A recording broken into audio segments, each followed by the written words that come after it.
Drama की starting 2010 से होती है और हम देखते हैं गू चुआन को जो अपने प्रोजेक्ट के लिए सनसेट की फोटोग्राफी कर रहा होता है। तभी उसके कैमरा पर एक क्रो बैठ जाता है और जैसे ही वो उसके पास जाता है वो क्रो उड़ जाता है। उस वक्त गू चुआन उसकी फोटो ले लेता है। उसके बाद गू चुआन वहां से निकलने के लिए अपनी गाड़ी में बैठ जाता है। तभी उसकी नजर एक गाड़ी पर पड़ती है जिसमें एक छोटी लड़की रोड पर बैठी होती है जो एक लिजर्ड को रास्ते से हटा रही होती है। जब वो लिजर्ड लीव्स में चली जाती है तो वो लड़की वापस अपनी गाड़ी में बैठ जाती है। गू चुआन को ये देखकर काफी अच्छा लगता है और वो उस लड़की को हाय बोलता है। एक्चुअली उस लड़की का नाम श्याओनिंग होता है जो अपने पेरेंट्स के साथ अपने ग्रैंडफादर के घर जा रही होती है। तभी एक ट्रक उनकी गाड़ी को टक्कर मार देता है। उस वक्त गू चुआन भी वहां आ जाता है और हेल्प करने के लिए उस गाड़ी के पास जाता है।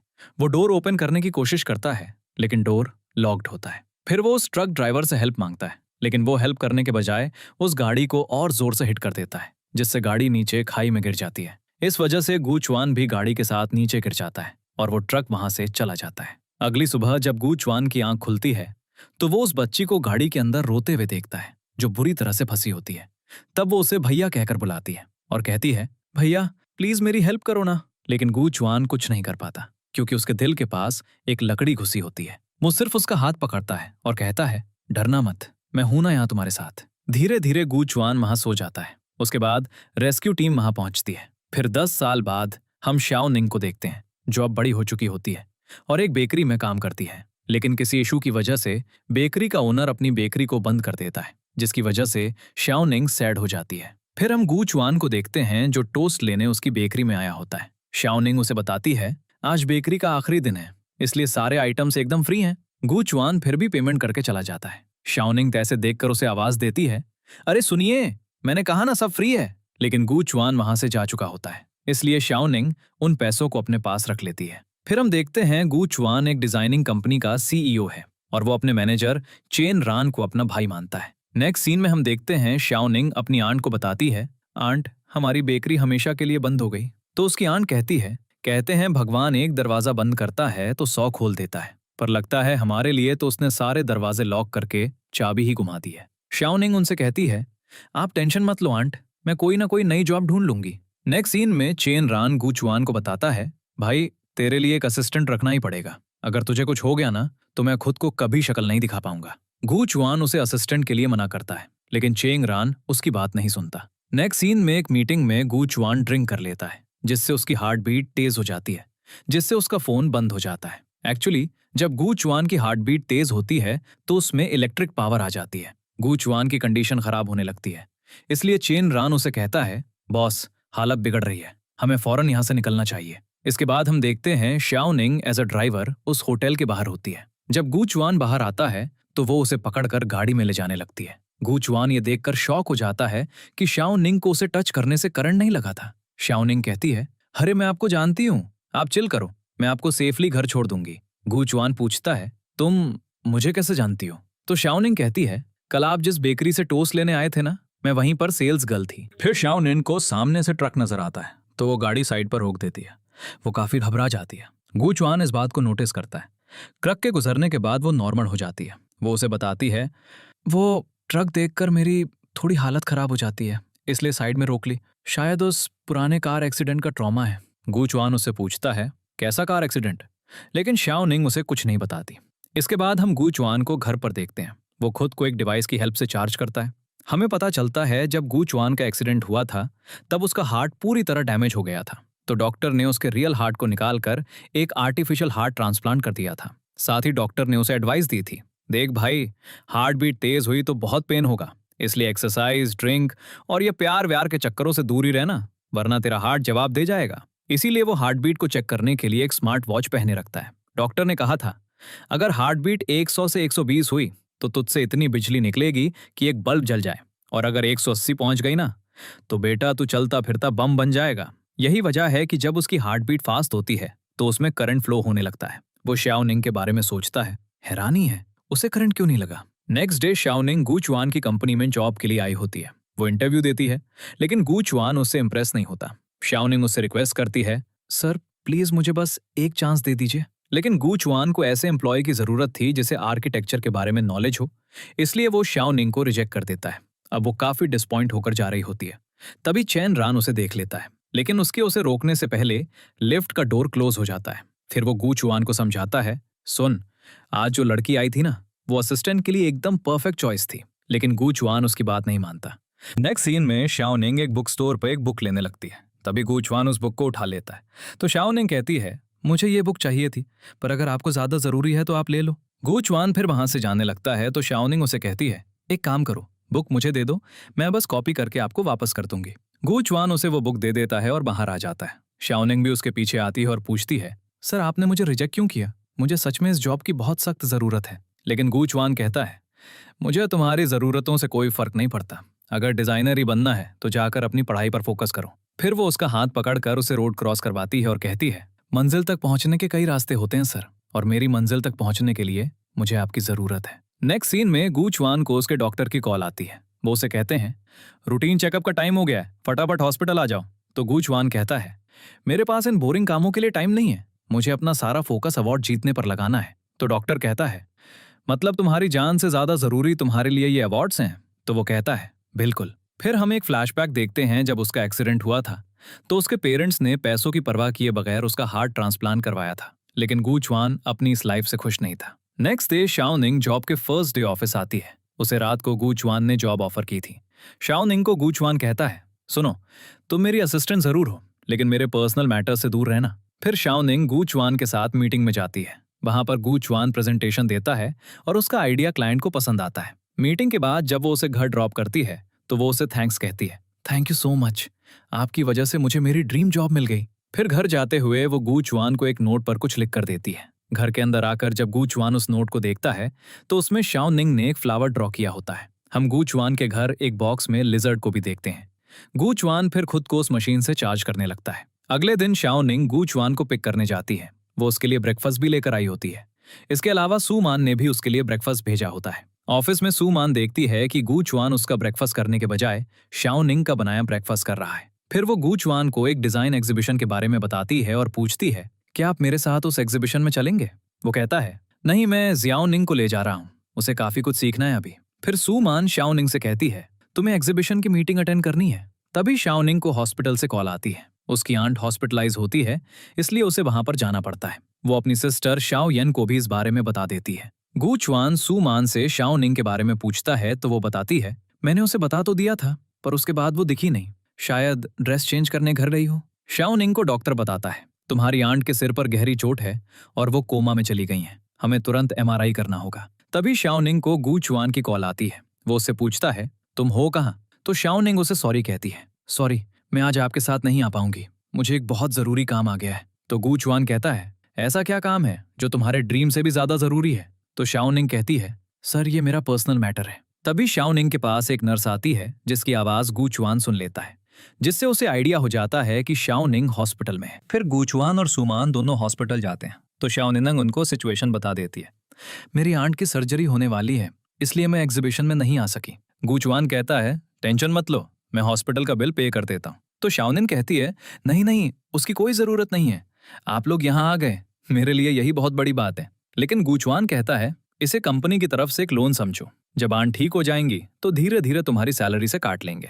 फिर वहां शाओनिंग का फ्रेंड सू आ जाता है तो शाओनिंग उससे गू चुआन को इंट्रोड्यूस करवाती है। नेक्स्ट सीन में गू चुआन का डॉक्टर उसे चेक करने घर आ जाता है। गू चुआन उससे पूछता है, बताओ मैं कब तक पूरी तरह से ठीक हो जाऊंगा? तो डॉक्टर कहता है, अरे वाह, कल तक मरने की बातें करता था, आज ठीक होना है, लगता है जिंदगी को लेकर पॉजिटिव हो रहा है, गुड चेंज। वो उससे पूछता है, सच बता, आजकल किसी नए इंसान से मिला है क्या? तो गू चुआन कहता है, रोज ही ढेरों लोगों से मिलता हूँ, खासकर अपने एम्प्लॉयज से। तो डॉक्टर कहता है, पक्का किसी नई लड़की की एंट्री हुई है लाइफ में जिसने तेरा पूरा माइंडसेट ही बदल दिया है? गू चुआन को उसकी बातें चाइल्डिश लगती हैं, इसलिए वो डॉक्टर से कैचेस है, मुझे तो पक्का डाउट है कि तेरी ये डिग्री ही फेक है, जिससे डॉक्टर गुस्सा हो जाता है। नेक्स्ट सीन में गू चुआन शाओनिंग के दिए फ्लावर डिजाइन को देखकर एक्साइटेड हो जाता है। फिर वो एक्सरसाइज करता है जिससे उसकी हार्ट बीट तेज हो जाती है। चंगरान को इस चीज का नोटिफिकेशन आता है तो वो गू चुआन को कॉल करता है। तो गू चुआन उसे बताता है, चिल कर, मैं बिल्कुल ठीक हूँ और बस एक्सरसाइज कर रहा हूँ। नेक्स्ट सीन में चंगरान अपने डैड का हाल पूछने जाता है। तभी हमें पता चलता है चंगरान और उसके डैड का रिलेशन अच्छा नहीं है। उसके डैड ने सू को अडॉप्ट करके अपना सन बनाया हुआ है और वही उनका बिजनेस संभालता है। नेक्स्ट सीन में हम शाओनिंग को गू चुआन के साथ देखते हैं। वो शाओनिंग से स्टडी छोड़ने का रीजन पूछता है तो वो बताती है, मेरी ग्रैंडमदर काफी ओल्ड हो गई हैं, और आन की तबीयत भी ठीक नहीं रहती, इसलिए मुझे ही उनका ख्याल रखना पड़ता है। फिर शाओनिंग उससे पूछती है, आपके चेहरे के एक्सप्रेशंस कभी चेंज क्यों नहीं होते? तो वो कहता है, यही तो मेरी सबसे बड़ी प्रॉब्लम है। शाओनिंग कहती है, कोई बात नहीं, इससे फर्क नहीं पड़ता, आप अंदर से बहुत अच्छे इंसान हो। नेक्स्ट सीन में हम शाओनिंग को गुचुआन के साथ फिशिंग करते हुए देखते हैं। शाओनिंग उसे अपने बचपन की बातें बता रही होती है, तो वो उसे कहता है, अरे चुप हो जाओ, तुम्हारी बकबक से मछलियां भी डर के भाग रही हैं। तो शाओनिंग कहती है, अगर मैं चुप हो गई ना तो ये जगह एकदम कब्रिस्तान जैसी डरावनी लगेगी। तभी गुचुआन कहता है, एक असली डिजाइनर हमेशा खामोशी से अपना काम करता है। तभी गुचुआन के नेट में फिश आ जाती है, जिसे शाओनिंग पकड़ लेती है, लेकिन वो उसके हाथ से गिर जाती है। फिर दोनों उस फिश को पकड़ने लगते हैं, जिससे दोनों के हैंड टच होते हैं, जिससे गुचुआन की हार्ट बीट तेज हो जाती है। फिर वो फिश को गाड़ी में रखकर कहता है, ये तुम्हारी है, इसका सूप बनाकर अपनी आंट को पिलाना, उनकी हेल्थ के लिए अच्छा रहेगा। और हाँ, इसे अपने ओवर टाइम की पेमेंट समझ लेना। ये सुनकर शाओनिंग शॉक होकर कहती है, मेरी आंट को फिश बिल्कुल पसंद नहीं है, और सच कहूं तो मुझे ओवर टाइम के लिए कैश ही चाहिए। लेकिन गुचुआन कहता है, चुपचाप इस फिश को घर ले जाओ, और सुन लो, कल मुझे पिक करने आने की कोई जरूरत नहीं है। अगले दिन चंगरान गुचुआन को कंपनी के लिए पिक करने आता है। तभी वहां सू शाओनिंग को ड्रॉप करने आया होता है। चंगरान सू को देखकर गुचुआन को बताता है, देख लो, ये मेरे डैड का सबसे लाडला और होनहार बेटा है। जू बताता है, मैं तो बस जियाओनिंग को ड्रॉप करने आया था। तो चंगरान कहता है, भाई, हमारी कंपनी का रूल है, यहाँ एम्प्लॉयज को कोई ड्रॉप करने नहीं आ सकता। शाओनिंग कहती है, हैं? मैंने तो आज तक ऐसा कोई रूल नहीं सुना। तो वो कहता है, क्यों, क्या तुम्हें डायरेक्टर ने इस बारे में इन्फॉर्म नहीं किया? शाओनिंग कहती है, खैर छोड़ो, मुझे अब अंदर चलना चाहिए। शू कहता है, काम खत्म हो जाए तो मैसेज कर देना, मैं तुम्हें पिक कर लूंगा। तो गुचुआन कहता है, सुनो, एक और नया रूल है, यहाँ काम करते हुए कोई भी रिलेशनशिप में नहीं रह सकता। चंगरान भी उसकी सपोर्ट करता है, क्योंकि वो दोनों नहीं चाहते थे कि सू शाओनिंग को पिक करने या ड्रॉप करने आए, इसलिए वो खुद से रूल्स क्रिएट कर रहे होते हैं। फिर सू वहां से चला जाता है। फिर लंच में शाओनिंग गुचुआन को फिश का सूप देते हुए बताती है, सर, ये वही फिश है जो आपने कल अपने हाथों से पकड़ी थी। नेक्स्ट सीन में हम देखते हैं, शाओनिंग के आइडियाज की वजह से गुचुआन को एक प्रोजेक्ट मिल जाता है। वो ऑफिस आकर सबको ये बात बताता है, जिस पर सब खुश हो जाते हैं। सब गुचुआन से कहते हैं, बॉस, आज तो इस खुशी में तगड़ी पार्टी होनी चाहिए। जिस पर गुचुआन एग्री हो जाता है और सूमान से कहता है, जियाओनिंग के लिए एक परमानेंट डेस्क रेडी करवाओ, आज से उसकी जॉब पक्की हो गई है। शाओनिंग भी ये सुनकर हैप्पी हो जाती है। फिर सब होटल में पार्टी करते हैं, जहां शाओनिंग ड्रिंक कर लेती है। वो एक एम्प्लॉय के कहने पर गुचुआन से कहती है, बॉस, आज तो आपको भी एक ड्रिंक लेनी पड़ेगी। उसके मना करने पर वो वाइन खुद पी लेती है। फिर वो गुचुआन से कहती है, सर, मुझे आपसे बहुत जरूरी माफी मांगनी है, प्लीज 1 मिनट खड़े हो जाइए। जैसे ही गुचुआन खड़ा होता है, शाओनिंग उसे हक कर लेती है, जिस पर गुचुआन कहता है, लगता है मैडम आज आउट ऑफ कंट्रोल हो गई हैं। गुचुआन जब घर जाने के लिए बाहर आता है तो शाओनिंग उसके पास आकर कहती है, बॉस, चलिए मैं आपको सेफली घर ड्रॉप कर देती हूँ। गुचुआन कहता है, इस हालत में तुम ड्राइविंग करोगी तो सीधा जेल जाओगी, चुपचाप बैठो, मैं तुम्हें ड्रॉप कर देता हूँ। फिर वो शाओनिंग को घर के पास ड्रॉप कर देता है। शाओनिंग अभी बाहर ही होती है, तभी गुचुआन की कॉल आती है, क्या तुम सेफली घर के अंदर पहुंच गई? तो वो कहती है, अभी तो नहीं। तभी वहां एक ड्रंक आदमी शाओनिंग से बदतमीजी करने लगता है, जो गुचुआन कॉल पर सुन लेता है। वो जल्दी से उसे बचाने के लिए जाता है। वो आदमी शाओनिंग को एक टूटी हुई ग्लास बॉटल मारने वाला होता है, लेकिन गुचुआन इससे पहले उसका हाथ पकड़ लेता है, जिससे इस आदमी को बहुत तेज करंट लगता है। ये करंट इतना तेज था कि आसपास की सभी लाइट्स खराब हो जाती हैं, लेकिन इतने ज्यादा करंट रिलीज करने की वजह से गुचुआन बेहोश हो जाता है। ये देखकर शाओनिंग डर जाती है। वो रोते हुए गुचुआन को सॉरी कहती है। दूसरी तरफ चंगरान के पास नोटिफिकेशन चला जाता है। वो फौरन गुचुआन के पास आता है। फिर वो उसे हॉस्पिटल लेकर जाता है। शाओनिंग भी उसके साथ होती है। नेक्स्ट डे वो आदमी पुलिस को स्टेटमेंट देता है, अरे वो इंसान नहीं, बिजली का खंबा है, करंट मारता है वो। लेकिन ऑफिसर उसके ड्रंक होने की वजह से सोचती है कि उसकी बात पर ट्रस्ट नहीं किया जा सकता। रात को गुचुआन शाओनिंग के साथ घर आ जाता है। वो शाओनिंग को भी घर जाने का कहता है, लेकिन शाओनिंग को उसकी फिक्र थी, इसलिए वो घर नहीं जाती और बाहर बैठ जाती है। गुचुआन खुद को चार्ज करने लगता है। कुछ देर बाद गुचुआन देखता है शाओनिंग घर नहीं गई। वो उसे बाहर सोफे के साथ टेक लगाए सोते हुए देखता है, इसलिए वो फिर उसे ब्लैंकेट उड़ा देता है। नेक्स्ट डे जब शाओनिंग उठती है तो वो देखती है गुचुआन ने उसके ऊपर ब्लैंकेट दिया होता है और उसके पास कपड़े भी रखे होते हैं। इसके बाद गुचुआन देखता है शाओनिंग उसके घर से चली गई है और उसने वो कपड़े नहीं पहने थे। वहां उसे एक नोट मिलता है जिसमें शाओनिंग ने उसे थैंक्स कहा होता है। नेक्स्ट सीन में चेंगरान शाओनिंग से कहता है, तुम्हें गुचुआन पर 24 घंटे नजर रखनी होगी।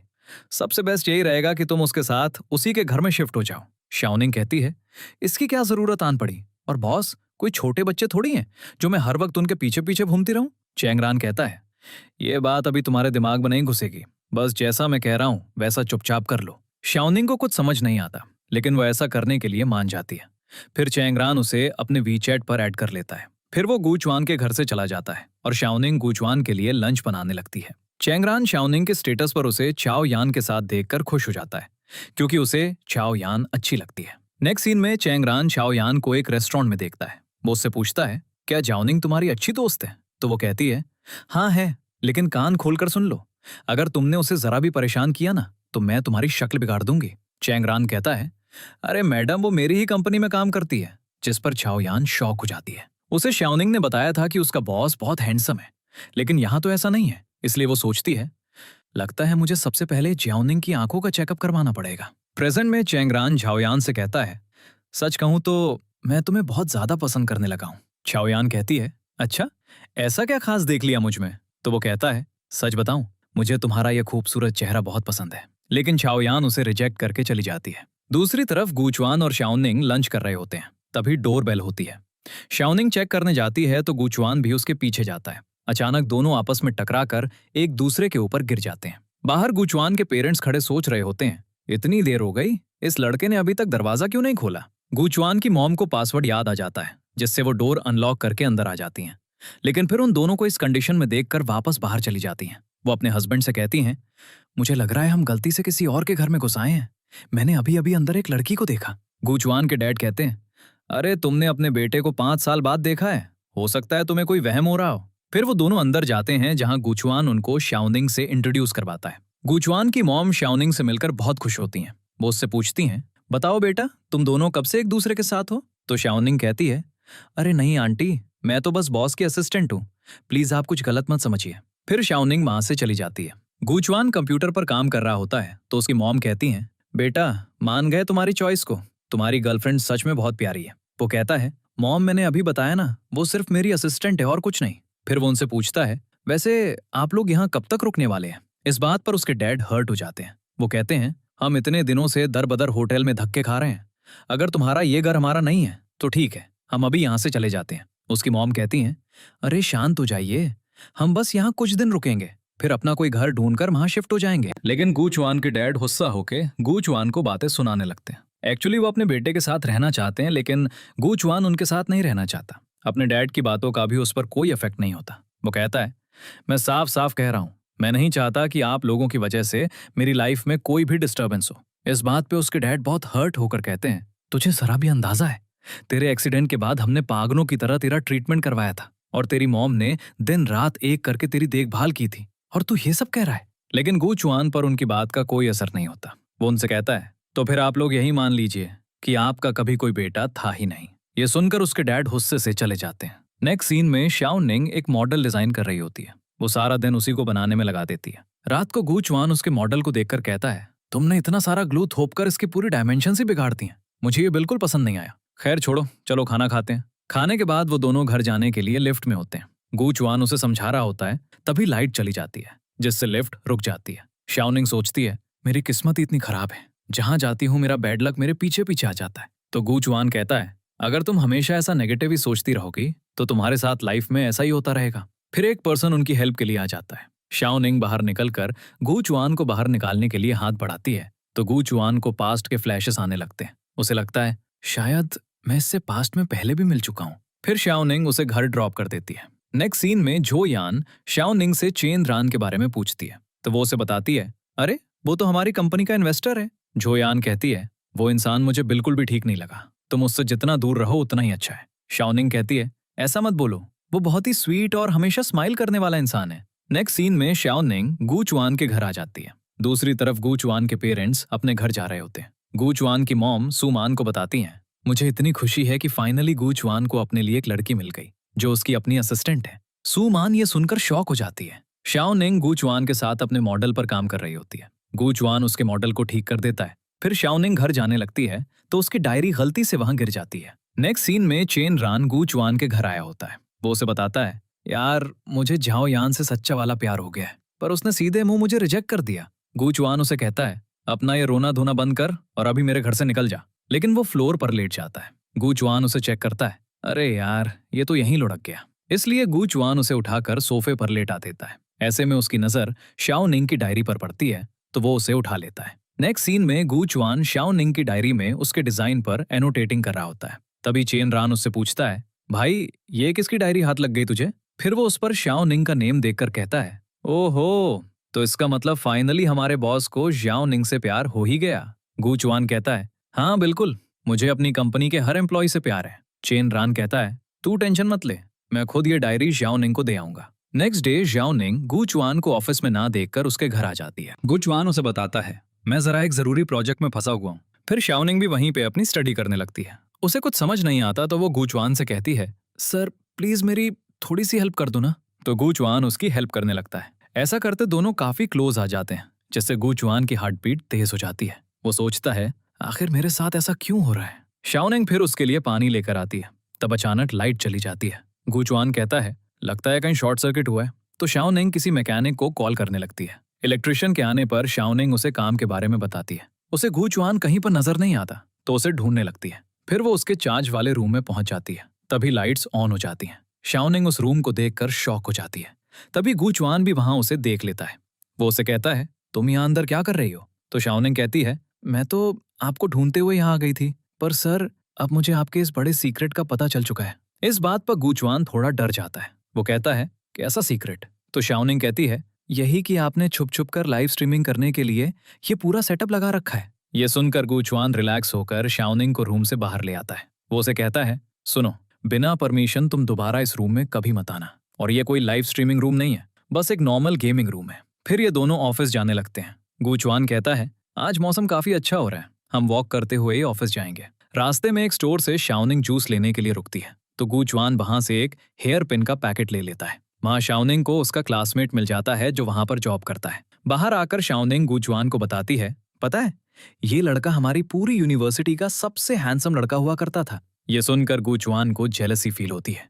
नेक्स्ट डे जब शाओ निंग गू चुआन को पिक करने जाती है, तो गू चुआन उसे वो हेयर पिन देता है। वो कहता है, ये मुझे कल मिल्क के पैकेट के साथ फ्री मिली थी, मेरे तो किसी काम की है नहीं, तुम ही रख लो। फिर शाओ निंग उस हेयर पिन को लगा लेती है। ऑफिस में सुमान देखती है, शाओ निंग ने वही हेयर पिन लगाई है जो उसने गू चुआन के टेबल पर देखी थी। ये देखकर उसे गू चुआन की मॉम की बात याद आती है कि शाओ निंग गू चुआन के लिए बेस्ट चॉइस है। इससे सुमान थोड़ा सैड हो जाती है। फिर वो शाओ निंग को प्रोजेक्ट देकर वहां से चली जाती है। नेक्स्ट सीन में शाओ निंग क्लाइंट से मिलने गई होती है। वो लेडी आर्ट गैलरी में एक वॉल को हटाना नहीं चाहती थी। शाओ निंग उनको काफी समझाती है, लेकिन वो शाओ निंग पर गुस्सा होकर प्रोजेक्ट कैंसिल कर देती है। फिर शाओ निंग ये सब सुमान को बताती है, तो सुमान कहती है, पक्का तुमने कोई ना कोई बड़ी बेवकूफी की होगी। और वो उसे कहती है, इस प्रोजेक्ट को संभालना पूरी तरह से तुम्हारी जिम्मेदारी है, ये कंपनी के लिए बहुत इंपॉर्टेंट है। अगर तुम ये नहीं कर पाई तो अपना रेजिग्नेशन लेटर तैयार रखना। ये सुनकर शाओ निंग सैड हो जाती है। फिर मीटिंग में सुमान सबको बताती है, शाओ निंग की बेवकूफी की वजह से हमारा इतना बड़ा प्रोजेक्ट कैंसिल हो गया है। गू चुआन उससे पूछता है, अब कंपनी के रूल्स के अकॉर्डिंग हमें क्या एक्शन लेना पड़ेगा? तो वो कहती है, अगर शाओ निंग ने कैसे भी करके ये प्रोजेक्ट वापस नहीं लिया तो उसे ये कंपनी हमेशा के लिए छोड़नी पड़ेगी। एक्चुअली सुमैन किसी तरह शाओ निंग को कंपनी से निकलवाना चाहती थी। शाओ निंग बहुत ज्यादा डिसअपॉइंट होती है। फिर नेक्स्ट डे शाओ निंग बुके लेकर उस क्लाइंट से मिलने जाती है, लेकिन वो उसे डोर से ही वापस भेज देती है और कहती है, मुझे तुम जैसों के साथ कोई काम नहीं करना, यहाँ से चली जाओ। फिर शाओ निंग वहां पर गू चुआन को देखती है। वो शाओ निंग से कहता है, ऐसे दरवाजे पे खड़े रहने से कोई मैटर सॉल्व नहीं होने वाला। शाओ निंग गू चुआन से सॉरी करती है और कहती है, I am so sorry sir, मेरी वजह से आपको इतना बड़ा नुकसान और डिसअपॉइंटमेंट झेलना पड़ा। लेकिन गू चुआन कहता है, तुम्हारे ये सॉरी बोलने से कुछ नहीं बदलने वाला। प्रोजेक्ट के बारे में गहराई से सोचो, तुम्हारी स्किल्स इतनी स्ट्रांग होनी चाहिए कि क्लाइंट अपने आप मान जाए। फिर नेक्स्ट डे शाओ निंग उस आर्ट गैलरी में जाती है और उस वॉल की फोटोज क्लिक करने लगती है। उस वॉल पर बच्चों ने आर्ट वर्क किया होता है। शाओ निंग असल में जानना चाहती थी कि वो वॉल क्लाइंट के लिए क्यों इंपॉर्टेंट है। फिर वो उस लेडी के हस्बैंड के पास जाती है और उससे उस वॉल की स्टोरी पूछती है। तो वो उसे बताता है, उस दीवार पर जो आर्ट वर्क है ना, वो मेरे बेटे ने अपने हाथों से बनाया था, जो अब इस दुनिया में नहीं रहा। इससे शाओ निंग उस लेडी की फीलिंग समझ जाती है। वो उनसे कहती है, मैम अब आप उस दीवार को कभी मत हटाना। आई एम रियली सॉरी कि मैंने आपको ऐसा करने के लिए फोर्स किया। ये सब वो लेडी पीछे खड़ी सुन लेती है। फिर गू चुआन सबको बताता है, गुड न्यूज, हमें वो प्रोजेक्ट वापस मिल गया है और वो दीवार भी नहीं हटाई जाएगी। सबसे बड़ी बात, क्लाइंट ने खुद शाओ निंग को इस प्रोजेक्ट को लीड करने के लिए कहा है। शाओ निंग खुश हो जाती है। शाओ निंग गू चुआन से कहती है, सर मुझे इस प्रोजेक्ट को बेस्ट बनाने के लिए आपकी थोड़ी हेल्प चाहिए। तो गू चुआन उसे एक गिफ्ट दिखाता है। जो उसे स्विट्जरलैंड से मिला था। उसमें एक स्नो ग्लोब को एक ग्लास से कवर किया होता है। उसे देखकर सियाओनिंग समझ जाती है कि उसे उस वॉल को एक ग्लास से डेकोरेट करना है। फिर वो दोनों क्लाइंट को इस आइडिया के बारे में बताते हैं जो उस कपल को पसंद आता है। फिर सियाओनिंग गूचवान को वो ग्लोब वापस कर देती है, लेकिन वो कहता है, आज से ये स्नो ग्लोब तुम्हारा हुआ। तुम्हारे शानदार काम के लिए ये मेरा छोटा सा रिवॉर्ड है। नेक्स्ट सीन में गूचवान सब एम्प्लॉयज को बताता है, हमारा प्रोजेक्ट सक्सेसफुली कंप्लीट हो गया है और ये सब आप लोगों की मेहनत का नतीजा है। इसलिए मैं आप सबको एक शानदार ट्रिप पर ले जा रहा हूँ। फटाफट जगह डिसाइड कर लो। ये सुनकर सभी खुश हो जाते हैं। नेक्स्ट सीन में शू शाओनिंग को पिक करने आया होता है। वो उसे एक नेकलेस गिफ्ट करता है जो वो उसके लिए बिजनेस ट्रिप से लाया होता है। शू जब उसे वो नेकलेस पहनाता है तो गूचवान अंदर से ये सब देख रहा होता है और काफी जेलस हो जाता है। नेक्स्ट सीन में गूचवान सियाओनिंग को कॉल करके कहता है, सुनो, कल सुबह तुम मुझे पिक करने आ जाना। ट्रिप पर जाने से पहले हमें थोड़ी शॉपिंग भी करनी है। अगले दिन जब सब ट्रिप पे जा रहे होते हैं तो सुमान गूचवान का पूछती है। एक एम्प्लॉय बताता है, बॉस को कुछ जरूरी काम था इसलिए वो जियाओनिंग के साथ सीधा वहीं पहुंच जाएंगे। ये सुनकर सुमान को अच्छा नहीं लगता। दूसरी तरफ ये दोनों मार्केट से ड्रेस लेते हैं। जब जियाओनिंग उस ड्रेस को ट्राई करती है तो गूचवान कहता है, तुम्हारा ये नेकलेस इस ड्रेस के साथ बिल्कुल भी मैच नहीं कर रहा है, इसे उतार ही दो तो अच्छा है। तो जियाओनिंग उसे उतार देती है। ये वही सू का दिया नेकलेस होता है। फिर दोनों ट्रिप पे जाने लगते हैं। रात को सब एम्प्लॉयज पार्टी कर रहे होते हैं। तभी जियाओनिंग भी गूचवान के साथ वहां आ जाती है। दोनों मैचिंग ड्रेस में बहुत अच्छे लग रहे होते हैं। जियाओनिंग सबके साथ एंजॉय करने लगती है तो सुमान उसे कहती है, तुम्हें अपना ये प्रोजेक्ट आज ही हर हाल में कंप्लीट करना होगा। तो जियाओनिंग थके होने का बहाना करके टेंट में चली जाती है। गूचवान फिर उसके पास जाता है और कहता है, मुझसे ये पार्टी का ऑयली खाना नहीं खाया जाएगा। तुमने जो अपने लिए बनाया था ना, वही मुझे दे दो। दूसरी तरफ सुमान गूचवान के लिए खाना लेकर आती है, लेकिन वो अपने टेंट में नहीं होता। तभी वहां फायरवर्क्स होते हैं जिनको देखकर सभी एंजॉय करते हैं। सुमान जियाओनिंग के टेंट में दो लोगों का शैडो देखती है, जिससे वो समझ जाती है गूचवान उसके टेंट में है। ये देखकर वो सैड होकर वहां से चली जाती है। गूचवान को जियाओनिंग के टेंट में नींद आ जाती है तो जियाओनिंग उस पर ब्लैंकेट डाल देती है। गूचवान को अपना एक्सीडेंट याद आता है जिससे वो उठ जाता है। वो जियाओनिंग को सोता देखकर उस पर ब्लैंकेट डाल के वहां से चला जाता है। नेक्स्ट डे सब लोग डिसाइड कर रहे होते हैं कि नेक्स्ट कहाँ जाना है। गूचवान जियाओनिंग को अपने साथ ले जाता है। वो उसे एक रिजॉर्ट में लेकर आया होता है। उसको उनकी कंपनी ने डिजाइन किया होता है।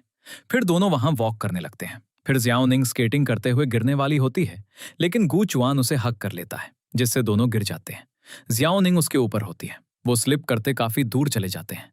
गूचवान की हार्टबीट तेज होने की वजह से पास वाली सभी लाइट्स ऑन हो जाती हैं। फिर दोनों एक शॉप पर जाते हैं जहां उनको एक टॉय के साथ दूसरा फ्री मिलता है। जियाओनिंग एक लिजर्ड टॉय और गूचवान एक क्रो टॉय चूज करता है। जियाओनिंग वापस जाते हुए नोटिस करती है कि उन टॉयज में रिकॉर्डर है, तो वो उसमें अपनी वॉइस रिकॉर्ड करने लगती है। दूसरी तरफ गूचवान भी लिजर्ड टॉय में अपनी वॉइस रिकॉर्ड करता है। जियाओनिंग, मैं दिल से दुआ करता हूं कि तुम्हारी हर वो विश पूरी हो जाए जो तुम चाहती हो। फिर ये सब ट्रिप से वापस आ जाते हैं। जियाओनिंग गूचवान को उसके घर ड्रॉप करती है और फिर अपने टॉयज को एक्सचेंज करते हैं। घर पर आकर दोनों एक दूसरे की वॉइसेस को सुन रहे होते हैं। नेक्स्ट डे गूचवान जियाओनिंग को ढूंढ रहा होता है तो सू मान उसे बताती है, वो तो जू के साथ कहीं बाहर गई है। हम जियाओनिंग को सू के साथ रेस्टोरेंट में देखते हैं। जियाओनिंग को गूचवान मैसेज करता है, सुन लो, आज के बाद बिना मेरी परमिशन के तुम कहीं नहीं जाओगी। ये पढ़कर जियाओनिंग को लगता है बॉस उस पर गुस्सा है, इसलिए वो जल्दी से वहां से चली जाती है। नेक्स्ट सीन में गूचवान जियाओनिंग को उसी आर्ट गैलरी में लेकर जाता है। वहां कंस्ट्रक्शन का काम हो रहा होता है। गूचवान कहता है, तो फाइनली ये तुम्हारा पहला प्रोजेक्ट है, कैसा फील हो रहा है तुम्हें? तो जियाओनिंग कहती है, सच कहूं तो मुझे ऐसा लग रहा है जैसे मैंने कुछ बहुत ही अजीब सा कर दिया है। नेक्स्ट सीन में गूचवान सुमान के साथ एक प्रोजेक्ट को देखने आया होता है। वो वहां लेक पर जियाओनिंग को देखता है। वो उसके पास जाकर पूछता है, तुमने इतनी इंपॉर्टेंट मीटिंग अटेंड क्यों नहीं की? तो वो कहती है, कोई बात नहीं, सुमान मुझे सारी डिटेल्स ब्रीफ कर देगी। फिर ये होटल आ जाते हैं। जियाओनिंग गूचवान से बालकनी में कहती है, सोचिए ना, अगर हम पूल में बाथ लेते हुए आसमान के इन तारों को देखें तो कितना रिलैक्सिंग लगेगा। गूचवान स्काई की तरफ देखता है, लेकिन उसे कोई स्टार्स नजर नहीं आते। फिर शाओनिंग बाथ लेने पूल में आती है तो वहां पे एक लड़की मिलती है जिसका नेम वीन होता है। वीन उसे बताती है, हाय, मैं एक प्रोफेशनल फोटोग्राफर हूँ। तो शाओनिंग उसे बताती है, मैं एक आर्किटेक्चर फर्म में असिस्टेंट का काम करती हूँ, पर साथ ही आर्किटेक्चर भी सीख रही हूँ। मेरे बॉस तो कमाल के डिजाइनर हैं, उन्होंने ढेरों अवार्ड्स जीते हैं। वीन कहती है, अरे वाह, कहीं तुम अपने उन हैंडसम बॉस को पसंद तो नहीं करती? तो शाओनिंग कहती है, नहीं नहीं, मैं तो बस उन्हें एडमायर करती हूँ, मेरे दिल में उनके लिए वैसी कोई फीलिंग्स नहीं है। नेक्स्ट सीन में वीन शाओनिंग को एक पिक्चर सेंड करती है तो शाओनिंग उसे कॉल करके कहती है, वाओ, आपने मेरी इतनी स्टनिंग पिक्चर क्लिक की है, मैं आपको कैसे थैंक्स कहूँ? तो वीन कहती है, अगर सच में थैंक्स कहना ही है तो मेरी अपकमिंग फोटोग्राफी एग्जीबिशन में मेरी थोड़ी हेल्प कर दो। शाओनिंग कहती है, मैं तो ठहरी एक मामूली असिस्टेंट, पर मैं तुम्हें अपनी कंपनी के एक बहुत ही प्रोफेशनल डिजाइनर से मिलवा सकती हूँ। वीन भी मान जाती है। फिर शाओनिन गुचुआन को इस बारे में बताती है तो गुचुआन उसे ये सब सुमान को बताने का कहता है कि वो हैंडल कर लेगी। नेक्स्ट सीन में वीन शाओनिंग की कंपनी आती है। वो वहां पर गुचुआन को देखकर शॉक हो जाती है। फिर गुचुआन उसे ऑफिस में ले जाता है। वीन कहती है, मुझे बिल्कुल भी आइडिया नहीं था कि ये तुम्हारी कंपनी है। वो कहता है, और मुझे भी कहाँ पता था कि शाओनिंग जिस फोटोग्राफर की बात कर रही है वो तुम निकलोगी। फिर वीन उससे उसके हार्ट की कंडीशन का पूछती है तो वो बताता है, हाँ अब सब काफी ठीक है। वीन कहती है, तुमने बिना कोई रीजन दिए अचानक मुझसे ब्रेकअप कर लिया। मैंने तुम्हें पागलों की तरह मैसेजेस किए पर तुमने एक का भी रिप्लाई नहीं किया। आखिर हार मानकर मुझे भी गिव अप करना पड़ा। गुचुआन कहता है, सच कहूं तो वो तुम्हारा सबसे बेहतरीन डिसीजन था। तभी वहां पर सुमान उनको देखकर इन दोनों की बातें सुनने लगती है। वीन कहती है, देखो अगर तुम्हें मेरे साथ काम करने में अनकंफर्टेबल फील हो रहा है तो मैं किसी और को हायर कर लूंगी। लेकिन गुचुआन कहता है, उसकी कोई जरूरत नहीं है, सुमान सब कुछ अच्छे से हैंडल कर लेगी। फिर वीन शाओनिंग से मिलकर कहती है, मानना पड़ेगा, तुम्हारी चॉइस काफी अच्छी है। इसके बाद शाओनिंग को सुमान कॉल करके बता देती है, तुम्हें पता है वीन कोई और नहीं बल्कि बॉस की एक्स गर्लफ्रेंड है। ये सुनकर शाओनिंग काफी सैड हो जाती है। नेक्स्ट सीन में कंपनी में एक एम्प्लॉय की बर्थडे होती है। गुचुआन पार्टी अरेंज करता है। उसमें सब ट्रुथ एंड डेयर खेलते हैं। शाओनिंग से पूछा जाता है, चलो सच सच बताओ, तुम्हारा फर्स्ट क्रश कौन था? तो वो कहती है, हाँ एक इंसान तो है, पर मेरी लव स्टोरी तो शुरू होने से पहले ही बुरी तरह खत्म हो गई। फिर वो एम्प्लॉय केक कट करता है और सब उसे विश करते हैं। तभी शाओनिंग को एक्सीडेंट का सीन याद आ जाता है तो वो बाहर चली जाती है। गुचुआन उसके पीछे जाने लगता है, लेकिन सुमान शाओनिंग के पास जाकर कहती है, क्या तुम वीन की वजह से इतना अपसेट हो? तो वो कहती है, बिल्कुल नहीं, वीन बहुत अच्छी इंसान है, मेरी उनसे कोई दुश्मनी नहीं है और मुझे बहुत अच्छे से पता है कि मेरे लिए क्या सही है और क्या नहीं। सुमान कहती है, मेरा सजेशन यही है कि तुम अपने काम पर फोकस करो, ना कि गुचुआन पर टाइम वेस्ट करो। तो शाओनिंग कहती है, मेरी विश तो एक जादू जैसी है जो पता नहीं कभी रियल लाइफ में पूरी होगी भी या नहीं।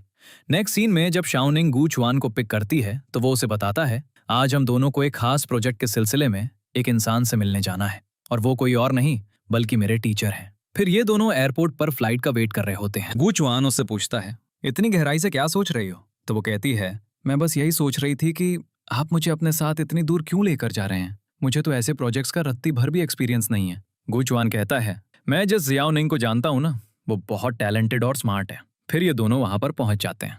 टीचर जिनका नेम वांग था, गुचुआन को देखकर खुश हो जाते हैं। फिर वो इनको अंदर लेकर जाते हैं जहां शाओनिंग वांग के स्टूडेंट्स की पिक्चर्स देखती है। शाओनिंग एक पिक्चर को उठाती है जिसमें वांग के साथ एक आदमी एक बच्ची को उठाए होता है। शाओनिंग कहती है, अरे ये तो मेरे डैड है और ये छोटी बच्ची मैं हूँ जिसे उन्होंने गोद में उठाया हुआ है। वांग कहते हैं, अरे वाह, ये तो मेरा सबसे होनहार स्टूडेंट था जो ग्रेजुएशन के बाद भी अक्सर मुझसे मिलने आता था। ये फोटो भी उसी वक्त की है। शाओनिन कहती है, सर आपसे मिलकर मुझे जो खुशी हो रही है मैं बता नहीं सकती। फिर वांग शाओनिंग को एक नोटबुक देते हैं और कहते हैं, इस डायरी में मैंने अपने ढेरों डिजाइन्स बनाए हैं और खास बात यह है कि इसमें तुम्हारे डैड के भी कई मास्टरपीस डिजाइन्स मौजूद हैं। वापस जाते हुए वो दोनों आइसक्रीम खाते हैं। गुचुआन उससे पूछता है, तुम्हारी आइसक्रीम का फ्लेवर कौन सा है? तो वो कहती है, ये वेनिला फ्लेवर है, क्या आप टेस्ट करना चाहोगे?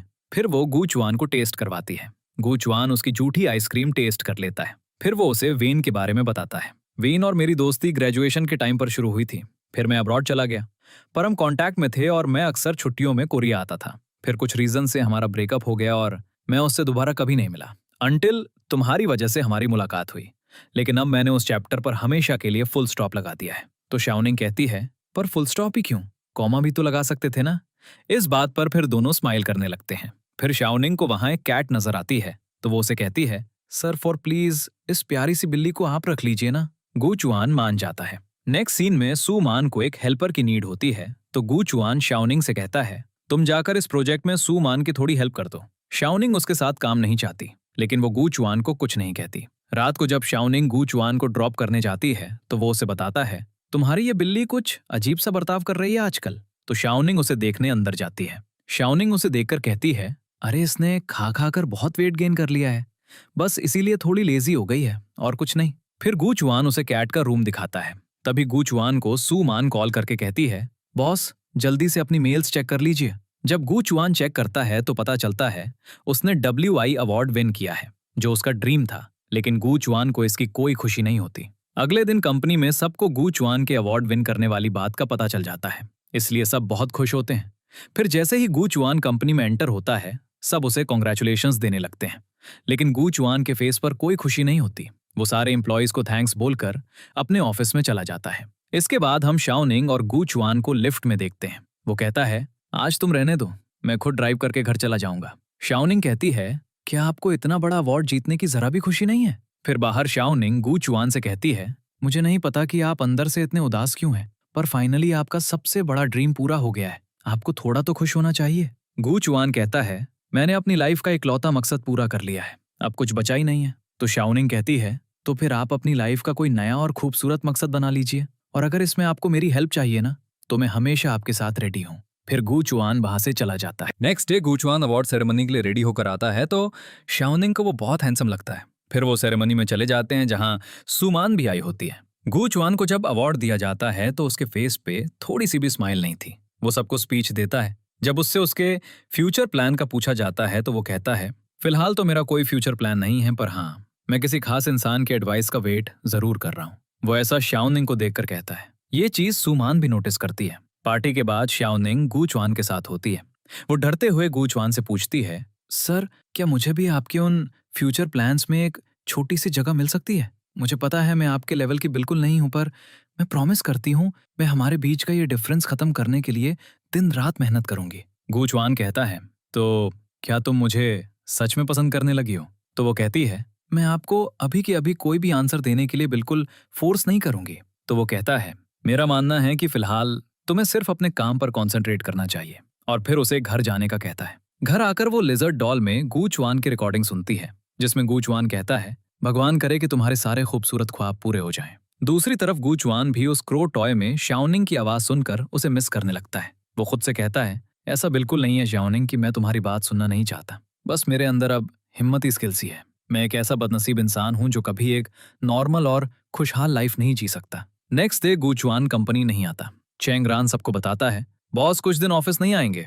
शाओनिंग सोचती है, कहीं बॉस मेरी वजह से तो छुट्टी पर नहीं है। फिर शाओनिंग को वेन मिलने बुलाती है। वो उसे अपनी एग्जीबिशन वाली जगह पर ले जाती है। वो दोनों डिस्कस कर रही होती हैं कि वेन को उसके हस्बैंड की कॉल आती है तो उसे अपने हस्बैंड के पास जाना पड़ता है, क्योंकि उनकी गाड़ी खराब हो चुकी थी। वेन उसे कहती है, मैं चाबी दरवाजे के पास रख दूंगी, तुम जाते हुए दरवाजा अच्छे से लॉक कर देना। फिर रात होने के बाद बारिश होने लगती है तो शाओनिंग वहां से जाने लगती है, लेकिन जब वो डोर ओपन करने की कोशिश करती है तो वो लॉक हो चुका था। फिर वो वेन को कॉल करती है, लेकिन उसका फोन बंद था। तो वो गू चुआन को कॉल करके सारी सिचुएशन बता देती है। वो काफी डरी होती है। गू चुआन वहां पहुंचकर ऊपर जाने लगता है, लेकिन सब ऊपर जाने वाला फ्लोर बंद था। फिर गू चुआन लिफ्ट के चैम्बर से ऊपर जाने का डिसाइड करता है और चैम्बर से गुजरते हुए ऊपर पहुंच जाता है। वो देखता है शाओनिंग एक ग्लास डोर के पीछे बंद है, इसलिए वो उस डोर को तोड़कर अंदर चला जाता है, लेकिन उसकी हार्ट बीट तेज होने की वजह से शाओनिंग को बहुत ज्यादा करंट पड़ता है। इसके बाद हम शाओनिंग को हॉस्पिटल में देखते हैं। गू चुआन उसके पास होता है। चैंग रान वहां उसका टेम्पररी चार्जर लेकर आता है। वो शाओनिंग की कंडीशन के बारे में पूछता है तो गू चुआन कहता है, ये सब मेरी वजह से हुआ है, मेरी ही गलती थी। फिर जब शाओनिंग को होश आता है तो गू चुआन उसके पास होता है। नेक्स्ट सीन में गू चुआन शाओनिंग को पिक करने जाता है। शाओनिंग पूछती है, अरे आप मुझे पिक करने क्यों आ गए? तो वो कहता है, मैं तो बस एक पेशेंट की केयर कर रहा हूँ। रास्ते में ड्रिंक लेने के लिए वो दोनों एक स्टोर पर रुकते हैं तो शाओनिंग पेमेंट करती है तो सेल्स गर्ल उसे चेंज में कॉइन्स देती है। फिर ये दोनों कंपनी में जाने लगते हैं। शाओनिंग गू चुआन के आगे कॉइन करके कहती है, मैं इस कॉइन से आपकी एक स्माइल खरीदना चाहती हूँ। तो वो स्माइल करने लगता है। फिर शाओनिंग एक और कॉइन उठाकर कहती है, ये लो एक और कॉइन, मुझे कल के लिए भी आपकी स्माइल एडवांस में खरीदनी है। तो गू चुआन फिर से स्माइल करने लगता है। फिर शाओनिंग सारे कॉइन्स उठाकर कहती है, मैं आपकी ये स्माइल लाइफ टाइम के लिए परचेस करना चाहती हूँ। अब ऑफिस में शाओनिंग को वेन एक कैफे में बुलाती है और उसे उस दिन के इंसिडेंट के लिए सॉरी कहती है, लेकिन शाओनिंग कहती है, अरे नहीं, इसमें आपकी क्या गॉल्टेड है, आप टेंशन मत लो। वेन फिर उसे एक फोटो एल्बम देती है और कहती है, इसमें गू चुआन की खींची हुई फोटोज हैं, अब इसे तुम ही रख लो, मैं कुछ टाइम के लिए ऑस्ट्रेलिया जा रही हूँ, तुम गू चुआन का ख्याल रखना, सिर्फ तुम ही उसे बदल सकती हो। इसके बाद शाओनिंग गू चुआन के साथ डिनर करने आई होती है। वहां कुछ लोग बर्थडे सेलिब्रेट कर रहे होते हैं, जिनको देखकर गू चुआन कहता है, तुम्हारा बर्थडे भी तो आने वाला है ना? शाओनिंग पूछती है, हैं? आपको मेरी बर्थ डेट कैसे पता चली? तो वो कहता है, मैंने तुम्हारी आईडी कार्ड पर देखी थी। फिर वो कहती है, मैंने बहुत टाइम से अपना बर्थडे सेलिब्रेट ही नहीं किया, मेरे लिए वो दिन भी बस एक नॉर्मल दिन जैसा ही होता है। नेक्स्ट सीन में शाओनिंग को ऑफिस में उसकी आंट की कॉल आती है जो उसे कहती हैं, ज़ियाओनिंग, तुम्हारी ग्रैंडमा कहीं मिल नहीं रही हैं, वो गुम हो गई हैं। फिर शाओनिंग वहां से जाने लगती है तो गूचवान भी उसके साथ जाता है। हम ग्रैंडमा को सिमेट्री में एक ग्रेव के पास देखते हैं। वो सब उनको फाइंड करते हुए वहां आ जाते हैं। एक्चुअली ग्रैंडमा शाओनिंग के पेरेंट्स की ग्रेव पर आई होती हैं। फिर ये सब ग्रैंडमा को घर ले आते हैं।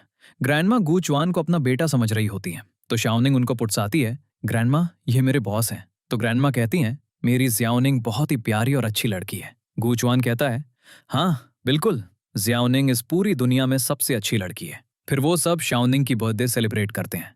फिर हम गूचवान को शाओनिंग के किचन में काम करते हुए देखते हैं। गूचवान कहता है, तुम्हारी आन बता रही थी कि आज ही के दिन तुम्हारे पेरेंट्स का एक्सीडेंट हुआ था। वो एक्सीडेंट आखिर हुआ कहाँ था? शाओनिंग उसे सारी डिटेल बताती है तो गूचवान को पता चलता है शाओनिंग ही वो लड़की है जिसे वो एक्सीडेंट के दौरान मिला था। ये सुनकर गूचवान सोच में पड़ जाता है। जब गूचवान वहां से जाने लगता है तो शाओनिंग उसे पीछे से हक कर लेती है और उसे कहती है, वैसे तो ये दिन मेरे लिए पूरे साल का सबसे बुरा दिन होता है, लेकिन आज आप लोगों की वजह से मुझे बहुत अच्छा फील हो रहा है। Thank you so much. फिर गूचवान उसे हक करके कहता है, थैंक्स तो मुझे कहना चाहिए, तुम्हारी वजह से मुझे इतने सालों बाद फैमिली वाली फीलिंग मिली है। नेक्स्ट सीन में गूचवान को उसके डॉक्टर की कॉल आती है। वो उसे कहते हैं, तुम्हारे हार्ट में जो साइड इफेक्ट्स आ रहे थे ना, मैं बहुत जल्द उन्हें फिक्स कर दूंगा। उसके बाद तुम बिल्कुल एक नॉर्मल लाइफ जी पाओगे। गूचवान भी ये सुनकर खुश हो जाता है। अगले दिन गूचवान शाओनिंग से कहता है, चलो आज हम बाहर आउटिंग पर चलेंगे। फिर वो शाओनिंग को पिक करता है तो शाओनिंग उसे उसका ब्रेकफास्ट देती है। फिर ये दोनों गेम जोन में आ जाते हैं। शाओनिंग कई गेम्स में डॉल बाहर निकालने की कोशिश करती है लेकिन वो सक्सेसफुल नहीं होती। गूचवान भी ट्राई करता है। गूचवान वहां लिखा हुआ पढ़ता है, सही वक्त आने से पहले बुरे वक्त का आना बहुत जरूरी होता है। फिर दोनों काफी एंजॉय करते हैं। नेक्स्ट सीन में शाओनिंग गूचवान से कहती है, बॉस मुझे अपनी स्टडीज के लिए थोड़ी छुट्टियां चाहिए। तो गूचवान कहता है, ठीक है, लेकिन मैं भी तुम्हारे साथ वहीं चलूंगा। क्लास में शाओनिंग का फ्रेंड उसकी तरफ कुछ लिखकर फेंकता है तो गूचवान उस नोट को डस्टबिन में फेंक देता है। वो दोबारा ऐसा करता है। टीचर इन दोनों को ये करते हुए देख लेता है और उनसे क्वेश्चंस पूछने लगता है। क्लास के बाद शाओनिंग का फ्रेंड उसे लंच पर इनवाइट करता है तो गूचवान शाओनिंग को पानी की बोतल लाने भेज देता है और फिर उसके दोस्त को कहता है, सुनो भाई, शाओनिंग से जरा दूर ही रहना, समझे। नेक्स्ट सीन में वो दोनों और शाओनिंग का दोस्त हॉटपॉट खाने आए होते हैं। शाओनिंग कहती है, बॉस को ज्यादा स्पाइसी खाना बिल्कुल पसंद नहीं है और जो बॉस ऑर्डर करेंगे मैं भी चुपचाप वही खा लूंगी। तो उसका दोस्त कहता है, तुम्हारे बॉस तो खाने के मामले में बड़े चूजी हैं यार। गूचवान कहता है, ऐसा नहीं है, मैं कुछ भी खा सकता हूँ। फिर वो एक स्पाइसी डिश ऑर्डर करता है जिसमें मिर्च ज्यादा होने की वजह से गूचवान की हार्ट बीट तेज हो जाती है, लेकिन गूचवान खुद को संभाल लेता है। नेक्स्ट सीन में गूचवान शाओनिंग को क्लास के बाहर पिक करने आया होता है। वो उसे एक जगह पर लेकर जाता है। जब शाओनिंग उससे पूछती है, आप अचानक मुझे यहाँ क्यों लेकर आ गए, तो वो कहता है, ये वो खास प्रोजेक्ट है जो हमारे फ्यूचर के लिए बहुत ज्यादा इंपॉर्टेंट है। वो गाड़ी से बाहर आती है तो उसे गूचवान नजर नहीं आता। फिर वो देखती है वहां लगी स्क्रीन में गूचवान नजर आ रहा है। वो उसे कहता है, मेरी लाइफ में आने के लिए थैंक्स, तुम मेरी इस बोरिंग लाइफ में बहुत सारी खुशियां लेकर आई हो। जब मैं तुम्हारे साथ होता हूं ना तो मुझे हर छोटी से छोटी चीज करना अच्छा लगता है। तुमने जब मुझे अपनी फीलिंग्स बताई थी तो सच कहूं मेरे दिल में भी तुम्हारे लिए बिल्कुल वही फीलिंग्स हैं। फिर वहां एक डायमंड शेप का बॉक्स ओपन होता है जिसके अंदर से बहुत से बैलून निकलते हैं। फिर उसमें शाओनिंग और गूचवान की पिक्चर नजर आती है। ये सब देखकर शाओनिंग बहुत खुश होती है। तभी गूचवान उसके पास आकर कहता है, मैं तुम्हें बहुत पसंद करता हूँ शाओनिंग। शाओनिंग की आईज में आंसू आ जाते हैं तो गूचवान कहता है, मैं तुम्हें सच में बहुत पसंद करता हूँ, लेकिन हमें अभी थोड़ा वेट करना पड़ेगा। इसका एक रीजन है जो मैं तुम्हें सही वक्त आने पर बता दूंगा। शाओनिंग कहती है, रीजन चाहे जो भी हो, मैं हमेशा आपका वेट करूंगी। फिर ये दोनों हग करते हैं। इसके बाद गूचवान उसे घर ड्रॉप कर देता है। नेक्स्ट डे शाओनिंग काम कर रही होती है तो उसे गूचवान का मैसेज आता है, आज लंच हम दोनों साथ करेंगे। फिर ये दोनों एक रेस्टोरेंट पहुंच जाते हैं। वो बात कर रहे होते हैं तभी एक पर्सन गूचवान के हार्ट से टकराकर नीचे गिर जाता है। गूचवान उसे उठाने लगता है तो उसकी वॉच वहीं पर गिर जाती है। तभी गूचवान की तबीयत खराब होने लगती है, इसलिए वो उसे वहीं छोड़कर अपने घर चला जाता है। शाओनिंग को वहां पर गूचवान की वॉच मिलती है जो उसे काफी अजीब लगती है। गूचवान टैक्सी से घर जा रहा होता है तो वो नोटिस करता है कि उसकी वॉच उसके पास नहीं है। फिर वो घर पहुंचकर खुद को चार्ज करने लगता है। तभी चेन रान उसके पास आता है और उसकी तबीयत का पूछता है तो गूचवान कहता है, एक बहुत बड़ी गड़बड़ हो गई है यार, मेरी स्मार्ट वॉच कहीं गिर गई है। तभी डोरबेल होती है तो गूचवान कहता है, पक्का शाओनिंग को मेरी वॉच मिल गई होगी। चेंग रान कहता है, देख भाई, अब तू ये राज और नहीं छुपा सकता, इसलिए बेहतर है कि तू खुद शाओनिंग को सब सच बता दे। फिर चेंग रान जाकर डोर ओपन करता है और उसे चार्जिंग रूम में जाने का कहता है। जब शाओनिंग उस रूम में जाती है तो गूचवान उसे अपना हार्ट दिखाता है। वो कहता है, शाओनिंग, ये एक मैकेनिकल हार्ट है, मुझे जिंदा रहने के लिए इसे डेली चार्ज करना पड़ता है और यही मेरी लाइफ का सबसे बड़ा डार्क सीक्रेट है। शाओनिन कहती है, मतलब क्या आप कोई रोबोट हो? तो वो कहता है, अरे नहीं, मैं भी एक नॉर्मल इंसान ही हूँ, लेकिन कुछ कंडीशंस में मेरा ये हार्ट अजीब सिम्टम्स क्रिएट करता है। मतलब जब भी मेरी हार्ट बीट तेज होती है ना, तो मेरी बॉडी से इलेक्ट्रिसिटी निकलने लगती है। लेकिन डॉक्टर ने कहा है कि बस 3 महीने बाद मैं भी एक नॉर्मल लाइफ जी सकूंगा, इसीलिए मैंने तुम्हें वेट करने के लिए कहा था। शाओनिन कहती है, पर ये सब आखिर हुआ कैसे? तो वो उसे उस एक्सीडेंट की बात बताता है, जिससे शाओनिंग को पता चलता है कि वो वही लड़का है जो एक्सीडेंट में उसे नजर आया था। ये सुनकर शाओनिंग इमोशनल होकर गू चुआन को हक कर लेती है और कहती है, अब चाहे जो हो जाए, हम दोनों कभी अलग नहीं होंगे। नेक्स्ट डे कंपनी में दोनों का रोमांस स्टार्ट हो जाता है, जिसे सब एम्प्लॉयज नोटिस करते हैं। सू मैन को बहुत जेलसी होती है। नेक्स्ट सीन में गू चुआन उसे कैंपस में लेकर आता है और एक नेम प्लेट दिखाकर बताता है, तुम्हें पता है ये डिजाइन आखिर बनाया किसने है? शाओनिंग जब नेम पढ़ती है तो वो उसके फादर का नेम होता है। शाओनिंग तो खुश हो जाती है। गू चुआन बताता है, हमारी कंपनी यहाँ कुछ नए प्रोजेक्ट्स पर काम शुरू करने वाली है। अगर तुम भी उस टीम का हिस्सा बनोगी ना, तो तुम्हारे डैड के साथ साथ तुम्हारा नाम भी यहीं लिखा जाएगा। फिर शाओनिंग गू चुआन को हक करती है। तभी गार्ड उन पर लाइट मारकर पूछता है, ए कौन हो दोनों, यहाँ क्या कर रहे हो? फिर ये वहां से भाग जाते हैं। घर आकर गू चुआन शाओनिंग को रूम में सोने का कहता है, तुम आराम से रूम में सो जाओ, मैं बाहर सोफे पर सो जाऊंगा। लेकिन वो कहती है, नहीं, अगर आप बाहर सोएंगे तो मैं भी सोफे पर ही सोऊंगी। अगले दिन जब शाओनिंग की आंख खुलती है तो 9 बज चुके होते हैं। वो जल्दी से रेडी होने लगती है। तभी उसे सू मान की कॉल आती है। वो उसे गुस्से से कहती है, क्या टाइम हो रहा है, तुम अभी तक ऑफिस क्यों नहीं पहुंची हो? गू चुआन उसके हाथ से मोबाइल लेकर सुमान को बताता है, जियाओनिंग मेरे घर पर है, वो मेरे साथ ही आएगी। फिर ये दोनों आर्ट गैलरी में कंस्ट्रक्शन साइट पर आए होते हैं। गू चुआन कहता है, तुम तो यहाँ के वर्कर्स के साथ काफी घुल मिल गई हो। तो वो कहती है, हाँ, मैं अक्सर यहाँ चक्कर लगाती रहती हूँ, आखिर ये मेरा पहला प्रोजेक्ट जो है। फिर शाओनिंग उससे पूछती है, तो आज आप ओवर टाइम नहीं करेंगे क्या? तो वो कहता है, नहीं, आज कोई ओवर टाइम नहीं। तो शाओनिंग कहती है, चलिए ठीक है, तो फिर ऑफिस के बाद आप सिर्फ और सिर्फ मेरे बॉयफ्रेंड है। वो उसके हार्ट पर टच करती है, फिर पीछे हो जाती है कि कहीं गू चुआन करंट रिलीज ना करे। तो गू चुआन कहता है, अरे डरो मत, मैं कोई 24 घंटे करंट नहीं मारता रहता। फिर ये दोनों खाना खाने के लिए एक रेस्टोरेंट में आए होते हैं। शाओनिंग गू चुआन के साथ वाली चेयर पर बैठकर उसका हाथ पकड़ लेती है। वो कहती है, मैं लाइफ में फर्स्ट टाइम किसी को डेट कर रही हूँ और मुझे लगता है कि हम जिससे प्यार करते हैं उसे ये बात छुपानी नहीं चाहिए। फिर वो शाओनिंग को घर ड्रॉप करने आता है। शाओनिंग की आंट उसे अंदर आने का कहती है, लेकिन वो मना करके चला जाता है। शाओनिंग अपनी आंट को गू चुआन के साथ अपने रिलेशनशिप का बता देती है। नेक्स्ट डे आंट गू चुआन को कॉल करके लंच पे बाहर इनवाइट करती हैं। शाओनिंग की आंट गू चुआन से उसकी सारी डिटेल्स पूछती हैं। फिर वो उससे पूछती हैं, बेटा तुम इतने हैंडसम और सक्सेसफुल हो, तुम्हें तो कोई भी अच्छी लड़की मिल जाती, फिर तुमने अब तक किसी को डेट क्यों नहीं किया? गू चुआन कहता है, आंटी 10 साल पहले मेरी एक गर्लफ्रेंड थी, पर फिर मुझे एक सीरियस हेल्थ इशू हो गया था, जिसकी वजह से मैंने उससे ब्रेकअप कर लिया और उसके बाद मैंने कभी किसी को डेट करने के बारे में सोचा ही नहीं। आंट उससे हेल्थ इशू के बारे में पूछती हैं, ये कैसी बीमारी है बेटा, क्या इस बीमारी का कोई पक्का ट्रीटमेंट है? तो गू चुआन कहता है, हाँ आंटी, ट्रीटमेंट की कुछ पॉसिबिलिटीज तो हैं। आंट फिर बहाना बनाकर चली जाती हैं। फिर वो शाओनिंग से कहती हैं, देख शाओनिंग, तेरे पेरेंट्स के जाने के बाद मैंने तुझे अपनी बच्ची की तरह पाला है, मैं हमेशा तेरी भलाई ही चाहती हूँ, इसलिए मेरी मान गू चुआन से इसी वक्त ब्रेकअप कर ले। शाओनिंग कहती है, पर आंट आपको तो वो बहुत पसंद थे ना, फिर अचानक आप ऐसी बातें क्यों कर रही हैं? तो वो उसे उसकी डिजीज का बताती हैं। शाओनिंग को लगता है गू चुआन ने उन्हें सब बता दिया है, इसलिए वो चुप हो जाती है। नेक्स्ट सीन में शाओनिंग गू चुआन को एक जगह ले जा रही होती है। वो उससे पूछती है, क्या आपने आंट को अपने हार्ट की कंडीशन के बारे में सब सच बता दिया है? वो कहता है, नहीं, मैंने हार्ट का तो नहीं बताया, बस इतना कहा कि मुझे एक सीरियस डिसीज है। फिर शाओनिंग उसे एक जगह ले जाकर बताती है, ये हमारा पुराना घर है, मैं बचपन में यहाँ वेकेशंस पर आती थी, फिर अचानक यहाँ आग लग गई और सब कुछ जल गया, लेकिन मैंने डिसाइड किया है कि जैसे ही मैं फाइनेंशियली स्ट्रांग हो जाऊंगी ना, तो मैं इस घर को दोबारा से वैसा ही बनाऊंगी। गू चुआन कहता है, तुम अकेले क्यों करोगी, इस काम में मैं भी तुम्हारी पूरी हेल्प करूंगा। नेक्स्ट सीन में गू चुआन को अपने पेरेंट्स के आने का पता चलता है, तो वो शाओनिंग को साथ लेकर जाने लगता है। सू मैन उनको देखकर कहती है, मैं भी तुम लोगों के साथ चलूंगी, लेकिन गू चुआन उसे मना कर देता है। तो सू मान को बहुत गुस्सा आता है। वो फिर पता करवाती है कि गू चुआन के पेरेंट्स कहाँ पर रुकते हैं और उनसे मिलने चली जाती है। गू चुआन जब रेस्टोरेंट पहुंचता है तो वो सू मान को अपने पेरेंट्स के पास देखता है। उसकी मॉम बताती हैं, सू मान हमसे मिलने आई थी बेटा, तो सोचा हम उसे भी अपने साथ लंच पर ले आए। फिर ये लोग खाना खाने बैठ जाते हैं।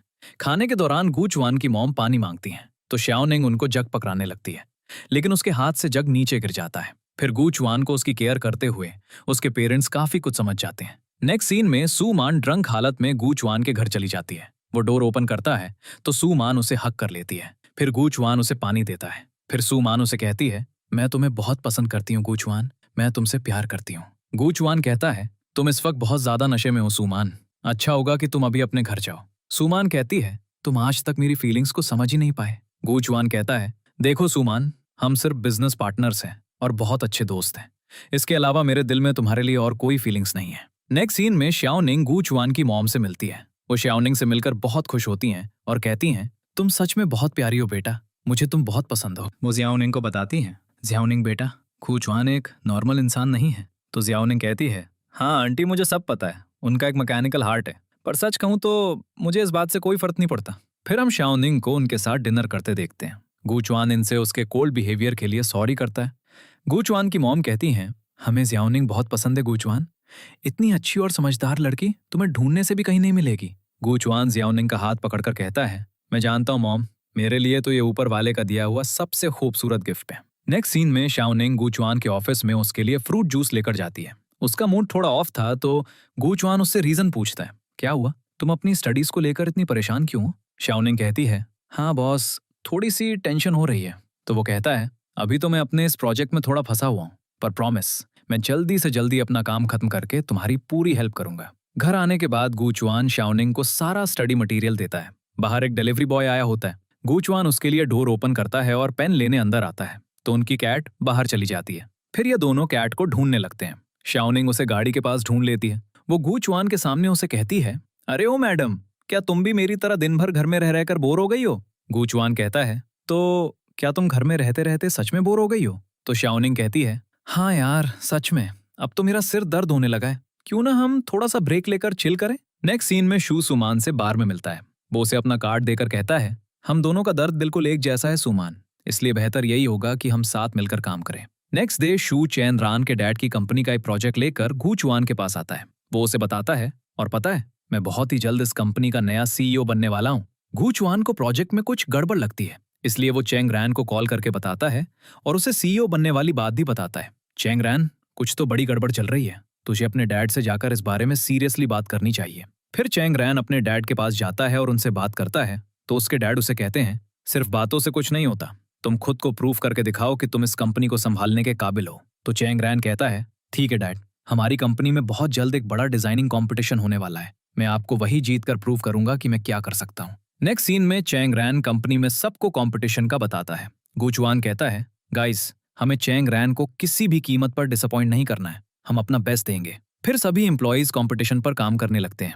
इसके बाद सुमैन गूचवान के साथ प्रोजेक्ट पर काम कर रही होती है। शाओनिंग आती है तो सुमैन उसे कहती है, जियाओनिंग, जाओ जाकर मेरे लिए एक सैंडविच लेकर आओ। शाओनिंग कहती है, लेकिन मैम बाहर तो बहुत तेज बारिश हो रही है। तो वो कहती है, तो क्या हुआ, मेरी डेस्क पर एक छाता रखा है, चुपचाप वो लो और जाओ। तो शाओनिंग ना चाहते हुए भी चली जाती है। गूचवान कहता है, सुमैन, पास्ट में उसके साथ एक भयानक एक्सीडेंट हुआ था, इसलिए वो बारिश में बाहर जाने से बहुत डरती है। सुमान कहती है, हाँ बिल्कुल, बारिश के मौसम में ऐसे ऊंचाई पर फंस जाना सच में काफी डेंजरस होता है। गूचवान सोचता है, एक मिनट, इसे कैसे पता कि जियाओनिंग उस बिल्डिंग में फंस गई थी? इसके बाद गूचवान डिजाइन को फाइनलाइज कर देता है। सभी बहुत खुश होते हैं। गूचवान सबको कहता है, डिजाइन फाइनल हो गया है टीम, आज रात हम सब एक शानदार पार्टी करेंगे। सुमान कंपनी में अकेली होती है तो वो उस डिजाइन को एक ड्राइव में कॉपी करने लगती है। तभी उसे शू का मैसेज आता है। वो बाहर आया होता है और सुमान को वो ड्राइव देने का कहता है। उसने सुमान से कहा था, तुम बस वो फाइनल डिजाइन चुपचाप मुझे लाकर दे देना। फिर गूचवान कंपटीशन हार गया तो शाओनिंग उसे कभी भी लाइक नहीं करेगी। सुमान ऐसा करना नहीं चाहती, लेकिन शू उसे बहुत इंसिस्ट करता है तो वो उसे दे देती है। नेक्स्ट सीन में शाओनिंग अपने घर काम कर रही होती है। तभी उसे शू का मैसेज आता है। वो उसे नीचे आने का कहता है। शाओनिंग उसके पास जाती है तो वो उसे गिफ्ट्स दिखाता है, लेकिन शाओनिंग उनको लेने से मना कर देती है। फिर वो उसे अपनी कंपनी में काम करने की बात करता है तो शाओनिंग उसे मना करती है। सॉरी जू, पर मैं अपनी करंट कंपनी में बहुत खुश हूँ, मुझे तुम्हारी कंपनी ज्वाइन नहीं करनी। नेक्स्ट डे कॉम्पिटिशन में गूचवान अपनी टीम के साथ आया होता है। वो देखता है उसका डिजाइन पहले से स्क्रीन पर है। ये देखकर वो शॉक हो जाता है और आपस में बात करता है, ये कैसे हो सकता है, पक्का हमारी ही कंपनी के किसी इंसान ने हमें धोखा दिया है और डिजाइन लीक किया है। चैंग रान गूचवान से कहता है, भाई अब यहाँ हमारी बहुत बेइज्जती होगी, हमें तुरंत यहाँ से चलना चाहिए, क्योंकि बैकअप के लिए हमारे पास कोई और डिजाइन भी तो नहीं है। शू भी उनके पास आकर कहता है, अरे गूचवान, तुम प्रेजेंटेशन क्यों नहीं देते, चलो शुरू करो। फिर गूचवान स्टेज पर जाकर प्रेजेंटेशन देने लगता है। ये एक न्यू डिजाइन था जिसे गूचवान ने रेडी किया था। ये देखकर शू की हालत खराब हो गई थी। उसे लगता है सुमान ने उसे बेवकूफ बनाया है। चेंग रान बहुत खुश होकर शाओनिंग से पूछता है, अरे वाह, क्या तुम्हें इस नए सीक्रेट डिजाइन के बारे में पहले से पता था? तो वो हाँ में इशारा करती है। हम फ्लैशबैक में देखते हैं जब गूचवान ने पहले वाला डिजाइन फाइनल कर लिया था, तब वो एक और डिजाइन पर भी काम कर रहा था जो शाओनिंग को बहुत पसंद आता है। फिर इन दोनों ने मिलकर उस डिजाइन को कंप्लीट किया था और बैकअप के तौर पर रख लिया था। फिर सभी को प्रेजेंटेशन बहुत पसंद आती है। फिर चेंगरान सब टीम मेंबर्स को अप्रिशिएट कर रहा होता है। कमाल कर दिया तुम लोगों ने, तुम सब दुनिया के बेस्ट डिजाइनर्स हो। एक एम्प्लॉय कहता है, सर ये मास्टरपीस तो बॉस और शाओनिंग ने मिलकर बनाया है, तो इसका असली क्रेडिट तो उन्हीं दोनों को जाना चाहिए ना। गूचवान कहता है, अरे नहीं, ऐसा बिल्कुल नहीं है, हम सब एक टीम है और अगर क्रेडिट देना ही है तो शाओनिंग को दो, क्योंकि इस डिजाइन को एज अ बैकअप यूज करने का जीनियस आइडिया इसी का था। फिर सब शाओनिंग को थैंक्स कहने लगते हैं। फिर गूचवान कहता है, सुनो सब, जिसने भी हमारी पीठ में छुरा घोंपा है और डिजाइन लीक किया है वो खुद आकर मुझसे अपनी गलती मान ले।